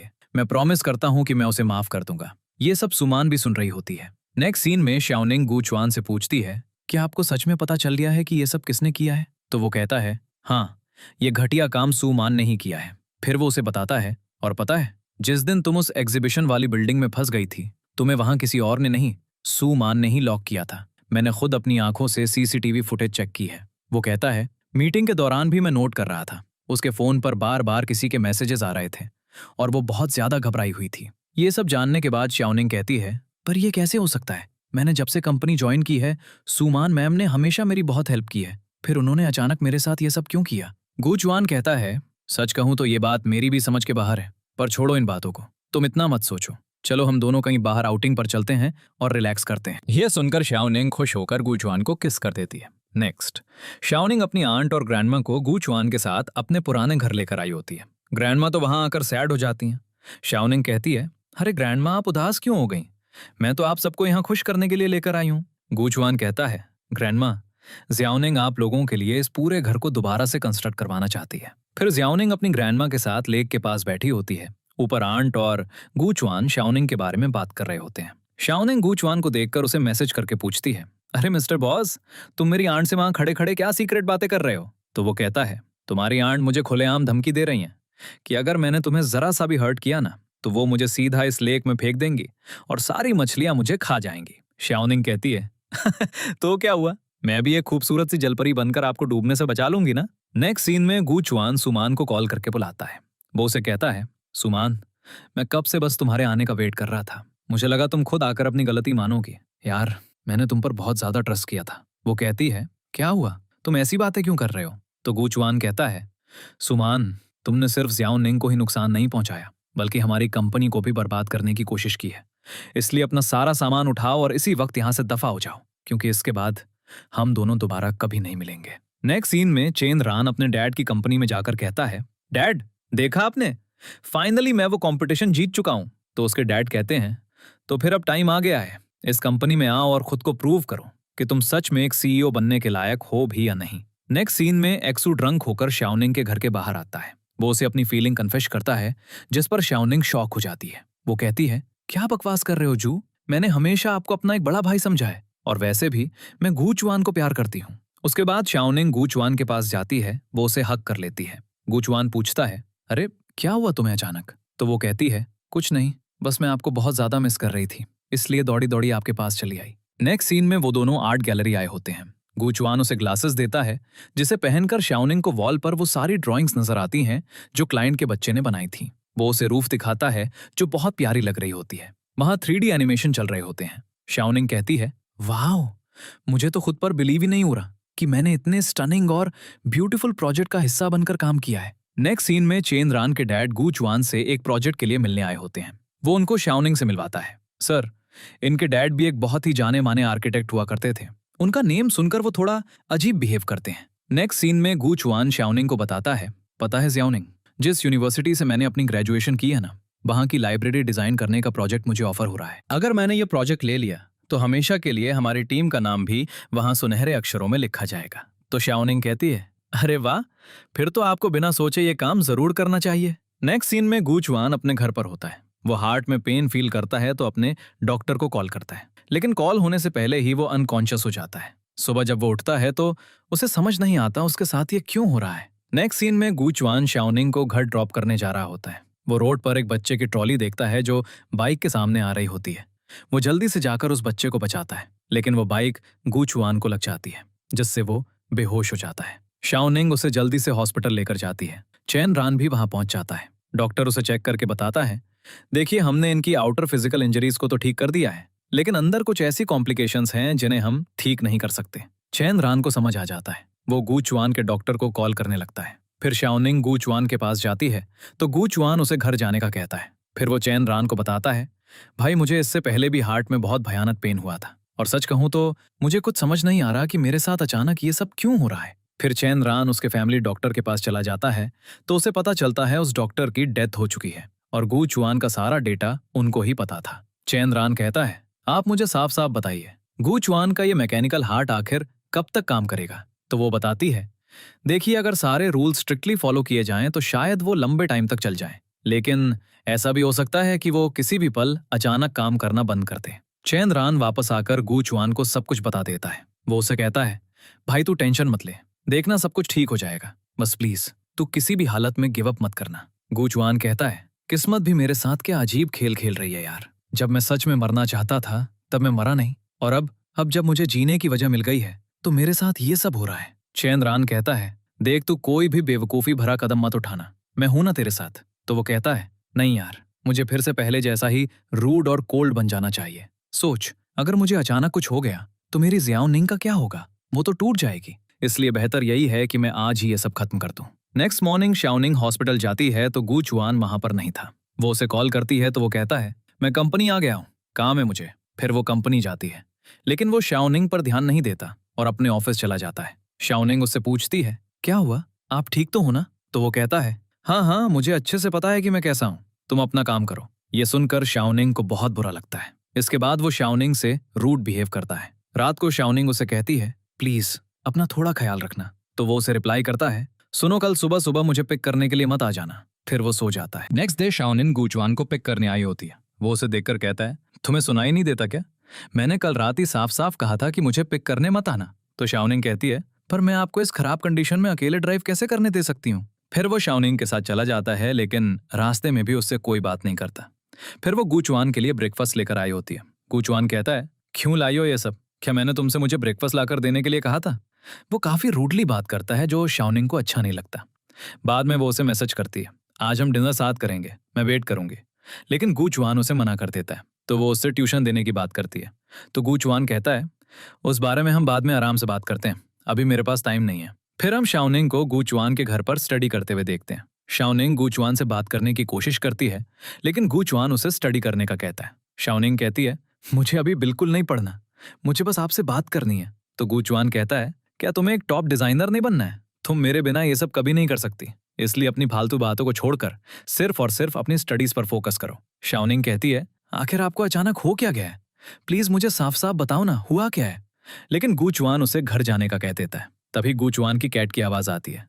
वो दोनों उसे देखते हैं तो वो ठीक नहीं थी, इसलिए वो दोनों उसे हॉस्पिटल लेकर जाते हैं, जहां डॉक्टर कहते हैं, हमें इस बिल्ली को कुछ दिन अंडर ऑब्जर्वेशन रखना होगा। वो दोनों डॉक्यूमेंट साइन करने जाते हैं। तभी मून के बारे में एक न्यूज चल रही होती है कि उसे जरूर देखना चाहिए। तो शाओनिंग पूछती है, हम दोनों भी ये मून देखने जाएंगे ना? गू चुआन कुछ नहीं कहता और दिल में उसकी खुशी की प्रेयर करता है। नेक्स्ट सीन में गू चुआन सिमेट्री में ग्रेव परचेज करने आया होता है।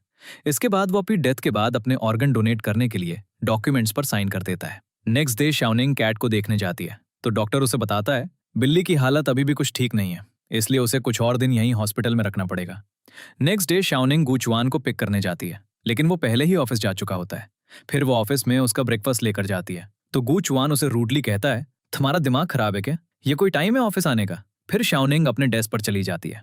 कुछ देर बाद वो गू चुआन के पास जाकर पूछती है, आप अचानक से मुझे इस तरह इग्नोर क्यों करने लगे हैं? गू चुआन कोई जवाब नहीं देता। वो कहती है, चाहे जो भी बात हो आप बेझिझक मुझे बता सकते हैं, मैं हर हाल में आपका साथ दूंगी। गू चुआन कहता है, सच तो ये है कि मुझे अब अकेले रहने की आदत पड़ गई है, इसलिए अब कोई भी इंसान मेरे ज्यादा क्लोज आता है तो मुझे बिल्कुल अच्छा नहीं लगता, मुझे सफोकेशन होती है। शाओनिंग कहती है, अगर आप सच में मुझसे तंग आ गए हैं और ब्रेकअप करना चाहते हैं तो भी मुझे सीधे सीधे बता दीजिए। वो रोने लगती है।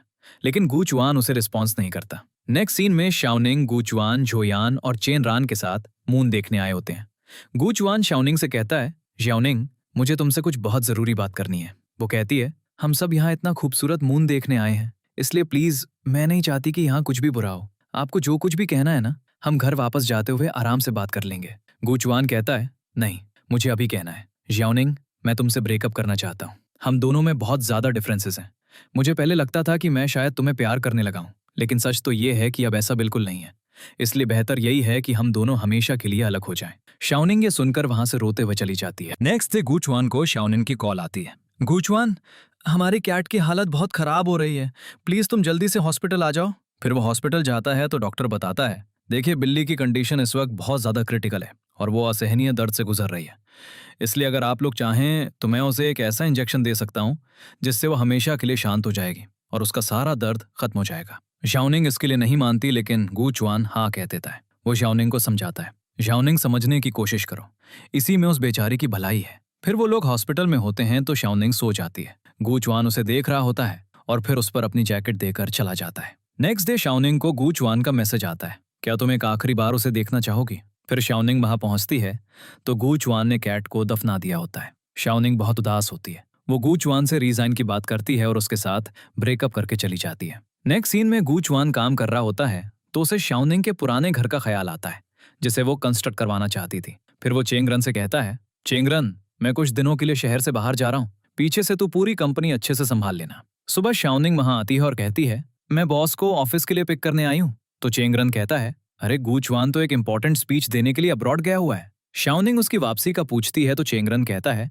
वो सारी कंपनी की रिस्पॉन्सिबिलिटी मेरे कंधों पर डालकर गया है, तो हो सकता है उसे वापस आने में काफी टाइम लग जाए। तब तक तुम चाहो तो मेरी असिस्टेंट बनकर यहाँ काम कर सकती हो। नेक्स्ट डे चेंगरन गूचवान के पास चला जाता है। वो उसे बताता है, यार झाओयान मुझसे बार बार सिर्फ तुम्हारे बारे में पूछ रही है, अब मुझे मजबूरी में उसे सब सच बताना ही पड़ेगा। गूचवान कहता है, देख चेंगरन, अगर तूने उसे गलती से भी कुछ बताया ना तो आज के बाद मुझसे कभी बात मत करना। तभी उसे पेन होने लगती है तो चेंगरन उसे होटल ले जाता है। नेक्स्ट सीन में चेंगरन झाओयान को ड्रंक हालत में गूचवान के मैकेनिकल हार्ट के बारे में बता देता है और ये भी कि उसके पास अब बहुत थोड़ा टाइम है। दूसरी तरफ गूचवान को काम करते बहुत ज्यादा पेन होने लगता है। चेंगरन को यह नोटिफिकेशन चला जाता है तो वो उसके पास जाने लगता है और उसके साथ जोयान भी होती है। गूचवान जोयान को देखकर कहता है, तू तू इसे अपने साथ यहाँ क्यों लेकर आया है? तो चेंगरन कहता है, सॉरी भाई, पर मैंने इसे सब कुछ सच सच बता दिया है। गूचवान कहता है, तूने मुझसे प्रॉमिस किया था ना कि तू किसी को भी इस बारे में एक लफ्ज नहीं बताएगा। वो कहता है,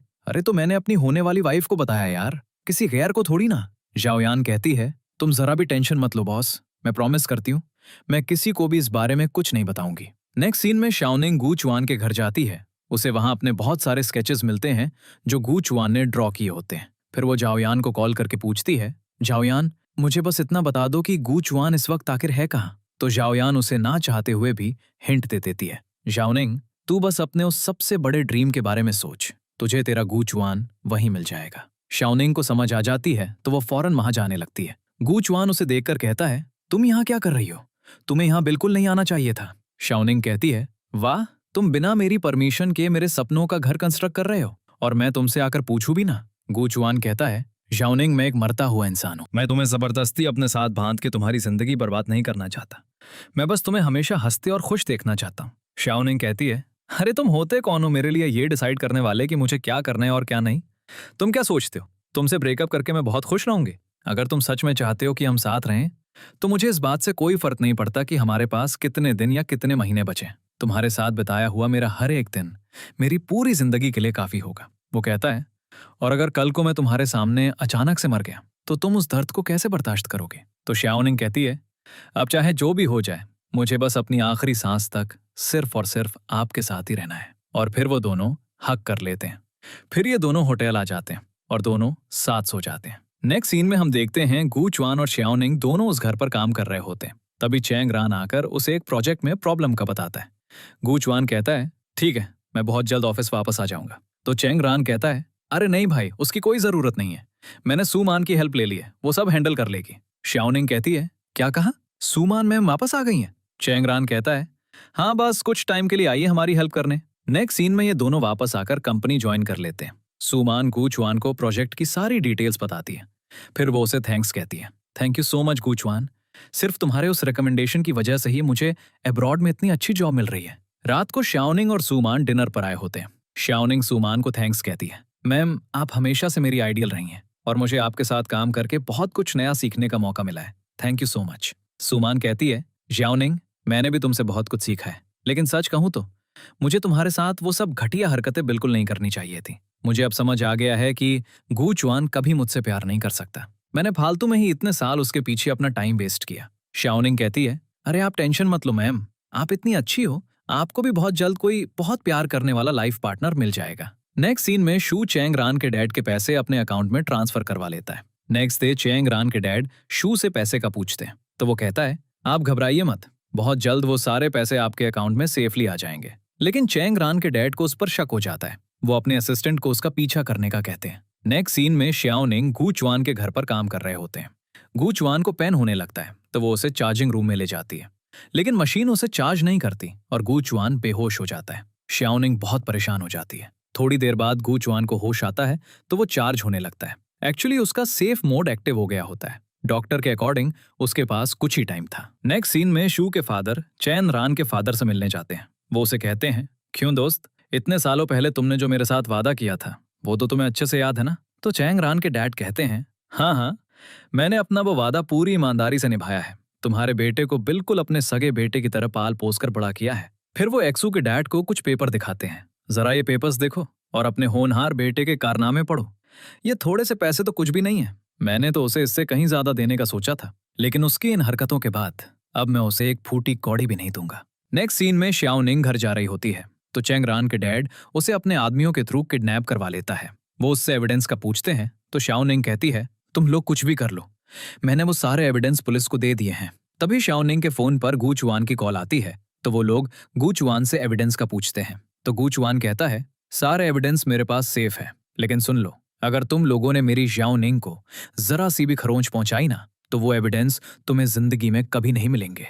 तो वो आदमी उसे जल्दी और जल्दी एविडेंस देने का कहता है। दूसरी तरफ सू चंगरान के डैड के घर जाता है तो वो वहां से भागने की तैयारी में था। सू कहता है, वाह, इतने खौफनाक मर्डर करके अब आप चुपचाप यहां से भागने की फिराक में हैं। तो वो कहता है, चुप कर बेवकूफ, अगर मैं पकड़ा गया ना तो याद रखना तू भी मेरे साथ चक्की पीसेगा जेल में। फिर ये दोनों बाहर आते हैं तो वहां पर चंगरान होता है। उसे पहले ही अपने डैड पर शक था। तभी पुलिस भी वहां आ जाती है। फिर सू और चंगरान के डैड को पुलिस अरेस्ट कर लेती है। दूसरी तरफ गूचवान एक शिप में पहुंचता है जहां उस आदमी ने श्याओनिंग को किडनैप करके रखा था। गूचवान उनको एविडेंस देता है और वो लोग श्याओनिंग को छोड़ देते हैं। तभी वो आदमी कहता है, रुक जाओ, क्या गारंटी है कि तुमने चालाकी से इन एविडेंसेस की कोई कॉपी नहीं बनाई होगी? तो गूचवान कहता है, बकवास बंद करो, मैंने ऐसा कुछ नहीं किया है। यहां से चुपचाप जाने के बाद हम ऐसे बिहेव करेंगे जैसे हमारे बीच कभी कुछ हुआ ही ना हो। तो वो आदमी कहता है, पर सॉरी, मैं तुम दोनों को यहां से जिंदा वापस नहीं जाने दे सकता। तो गूचवान को गुस्सा आ जाता है। वो सब उससे फाइट करने लगते हैं। तो गूचवान सबको करंट लगा देता है जिससे सब बेहोश हो जाते हैं। फिर गूचवान भी बेहोश होकर गिर जाता है। नेक्स्ट सीन में हम गूचवान को हॉस्पिटल में देखते हैं। डॉक्टर उसका ट्रीटमेंट कर रही होती है। गूचवान के पेरेंट्स भी आ गए होते हैं। डॉक्टर बताता है, देखिए उनके वाइटल्स तो अब नॉर्मल हैं, लेकिन उन्हें अभी तक होश नहीं आया है और हम पक्के तौर पर नहीं बता सकते कि उन्हें कब तक होश आएगा। श्याओनिंग डॉक्टर से पूछती है, पर डॉक्टर, गूचवान तो सेफ मोड में था ना, फिर उसकी बॉडी से इतना खतरनाक करंट कैसे फ्लो हो सकता है? तो डॉक्टर बताती है, दरअसल मैंने ही उसे वापस नॉर्मल मोड में शिफ्ट कर दिया था क्योंकि वो अपनी जिंदगी के कुछ आखिरी दिन तुम्हारे साथ खुशी से जीना चाहता था। फिर श्याओनिंग गूचवान के पास इसका हाथ पकड़कर बातें करने लगती है। प्लीज गूचवान, ऐसे हार मत मानना, मुझे पता है तुम वापस आओगे मेरे लिए, और उसके फोरहेड पर किस करती है। दूसरी तरफ जाओ यान को एक नोट मिलता है जिसमें चंगरान ने लिखा होता है, जाओ यान, मेरे डैड की हरकतों के बाद मुझ में तुम्हारा सामना करने की हिम्मत नहीं बची है, इसलिए मैं तुम्हें यह लेटर लिखकर हमेशा के लिए ब्रेकअप कर रहा हूं। फिर जाओ यान चंगरान के पास जाती है और उससे पूछती है, तुम मुझे बस एक बात का जिलेंग दो, क्या तुम सच में मुझसे प्यार करते हो? चंगरान चुप खड़ा होता है। तो जाओ यान कहती है, पागल हो तुम, उस सब में तुम्हारी क्या गलती थी? वो सब घटिया काम तो तुम्हारे डैड ने किए थे ना? तो चंगरान कहता है, पर जाओ यान, अब मेरे पास तुम्हें देने के लिए कुछ भी नहीं बचा है, मैं बिल्कुल खाली हाथ हूँ। जाओ यान कहती है, तुम समझते क्यों नहीं? पहले मुझे भी इस प्यार व्यार पर बिल्कुल बिलीव नहीं था, लेकिन अब मुझे तुम्हारी ऐसी आदत पड़ गई है कि मैं तुमसे अलग होने के बारे में सोच भी नहीं सकती। इस तरह वो चंगरान को मना लेती है। फिर हम देखते हैं सभी एम्प्लॉयज मिलकर कंपनी को चला रहे थे। गूचवान को अभी भी होश नहीं आया था। श्याओनिंग उसका ख्याल रख रही होती है। और उसे आसपास क्या हो रहा है सब कुछ बताती है। तभी वो एक न्यूज़ देखती है कि एक न्यू टेक्नोलॉजी एआई आई है, जिससे इंसान मैकेनिकल चीजों से जिंदा रह पाएगा। ये देखकर शाओनिन खुश हो जाती है और गूचुआन से कहती है, गूचुआन सुनो, हमें एक और मौका मिला है एक साथ जीने का। फिर 3 साल बाद का सीन दिखाया जाता है। हम शाओनिंग और गूचुआन को साथ देखते हैं। गूचुआन अब बिल्कुल ठीक हो चुका होता है। वो दोनों बहुत खुशी से अपनी लाइफ गुजार रहे होते हैं और यहीं पर ड्रामा का एंड हो जाता है।